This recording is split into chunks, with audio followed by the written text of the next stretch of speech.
your forecast first. Sponsored by Natex Heating, Cooling, and Plumbing. Well, good evening to you. A couple of showers move their way through parts of central Illinois earlier tonight. You can see those diving south and east and out of the area.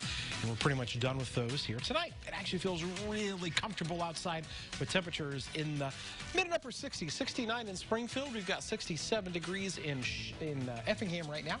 And temperatures for tomorrow will be very similar to what we had today, with readings back to the upper 70s. Okay, we're coming back in a little bit, talking about some more rain coming up this week, and also the latest on a dust storm that's headed in our direction. We'll explain more coming up.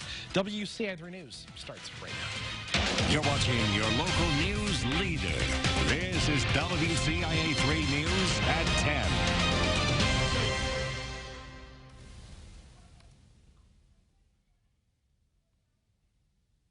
I'm excited to welcome our students back to school buildings this fall. Illinois schools plan to bring students back inside classrooms this fall with strict social distancing rules in place. Good evening, I'm Jessica Coons. The highly anticipated announcement included several requirements for students and school districts on how to stay safe and avoid COVID-19 in the classroom. Capitol Bureau Chief Mark Maxwell has more from Springfield. This fall will not be business as usual. The post-pandemic classroom will include several new lessons for students and teachers. How to keep a mask on, how to stay away from each other, you know, how to build a relationship with your teacher when you haven't even really met them in person yet. It's that factor, The return of in-person learning in the fall. bringing students and teachers back together in person, that drove the State Board of Education to release new rules on how to stay safe in close quarters. To maximize in-person instruction for all students. This may require some creative scheduling. Some districts could start school sooner. Others could take longer breaks or take a hybrid approach between learning in class and from home. Keeping students 6 feet apart on a bus, in class, during lunch won't be easy. Schools with limited space could have to get creative. It will be different in different school districts just by the nature of the size of the rooms, the type of building it is, the number of kids who attend, and so on.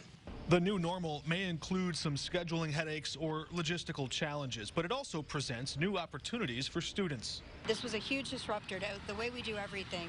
Who knew that we would be able to pass out a computer to every single student who was able to come and get one? Who knew that we could then in turn get a hotspot and allow connectivity in their buildings? Who knew that we could change the way we teach almost overnight? Students and teachers will have to take their temperature before entering the premises. Anyone with a fever will not be allowed in. Administrators may also survey parents to find out what other steps might make them and students feel safe to return, all while preparing for that backup plan to retreat from the virus and return to teaching remotely in the event that there's a resurgence or a second wave. The fate of organized sports still hangs in the balance as scientists watch and learn. Reporting in Springfield, Mark Maxwell. The state's Department of Public Health director says now is the time for parents to make doctor's appointments for immunizations. She says there's been a decline in vaccinations during COVID-19.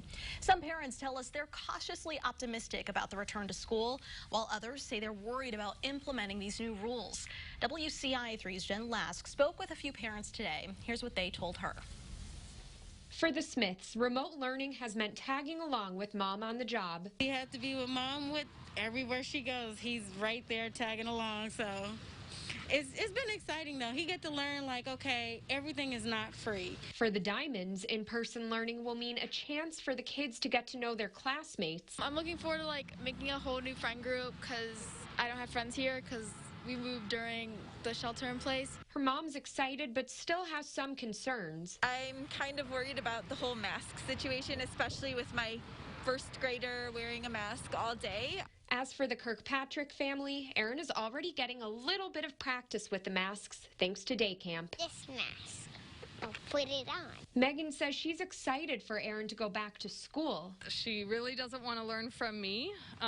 She misses her classmates and her teacher. In fact, it's so fun that I wish I lived at school And as it turns out, parents learned a valuable lesson this spring. They provide like a service that goes way beyond education. And we couldn't have seen that any more clearly than when we had to let it go. In Champaign, Jen Lask, WCIA 3, your local news leader. Some people also told us they're worried about kids returning to classrooms and may think twice in the fall about visiting friends and family who have younger children. An unofficial prom led to an outbreak of COVID-19 in Mahomet. At least 10 people who tested positive were traced back to that event. And the Champaign-Urbana Public Health District is concerned there could be more cases to come. WCIA 3's Jennifer Jensen has that story.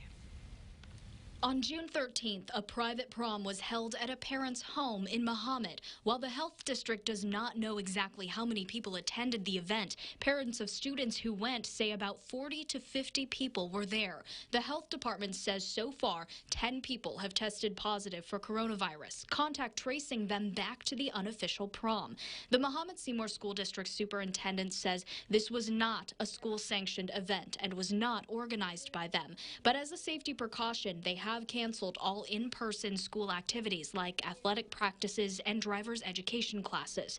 Parents also told us people who went were required to sign waivers releasing liability of the people who hosted the private prom. WCIA has not been able to get in contact with them for comment. The superintendent says some of the cases are Mahomet Seymour students, but they do not know the exact number, and the health district is not releasing that information. Reporting, I'm Jennifer Jensen, WCIA 3, your local news leader. The health district is asking people who went to or who have come in contact with people who attended that private prom to get tested. We have information on how to do that on WCIA.com. New at 10, a Champaign firefighter tested positive for coronavirus. The city is not releasing information about the firefighter specifically, only that they are currently recovering at home in isolation. 12 other fire department personnel are under self-quarantine for at least 14 days. The city says all stations are fully staffed, and the city does not expect there to be any service issues. As for the state, it's reporting about 600 new cases. That makes more than 137,000 total. 38 more people have died, bringing us to a total of 6,700 deaths in Illinois. 2 teenagers were shot in Champaign this afternoon. It happened at Gramercy Park Apartments on West White Street. 2 16-year-olds were hurt but are expected to survive. Police believe the 2 victims were inside a parked car when they were shot. If you have any information, you can call Crime Stoppers. We have new details from Edgar County. The county jail is getting ready to reopen next month. Edgar County hasn't had a working jail since December 1st. A state insurance company and the Department of Corrections said there were too many issues with the jail site and staff for it to continue operations. The jail has had about $100,000 worth of renovations. 5 more people were hired, and now the jail has the okay to reopen in mid-July. A vice chair for the county board told us jail staffing issues like those about policies and procedures were their biggest hurdles. We have a follow-up from last night. The city of Urbana voted today to approve its budget plans for next year. Community members have been calling for council to defund police. Some even asked for 50% cuts. Today, council members approved an amendment to cut 2% of the police department's funding for its patrol division. They say that money should go toward having mental health professionals respond to those kinds of emergencies and for setting up a sustainable program for that model.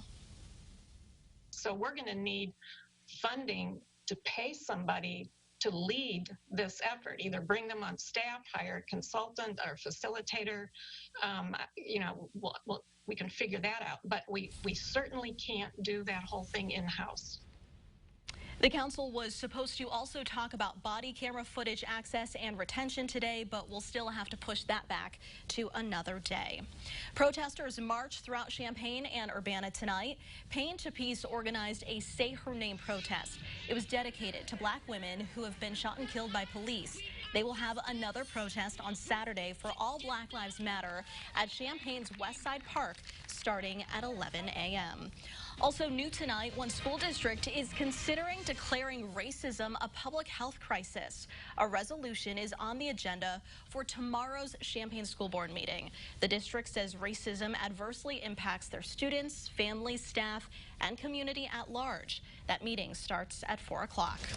Fireworks may seem like harmless fun, but some are getting tired of hearing those explosions, and experts are warning they could be dangerous. Plus, people were protesting at one park today why they're upset with the park district.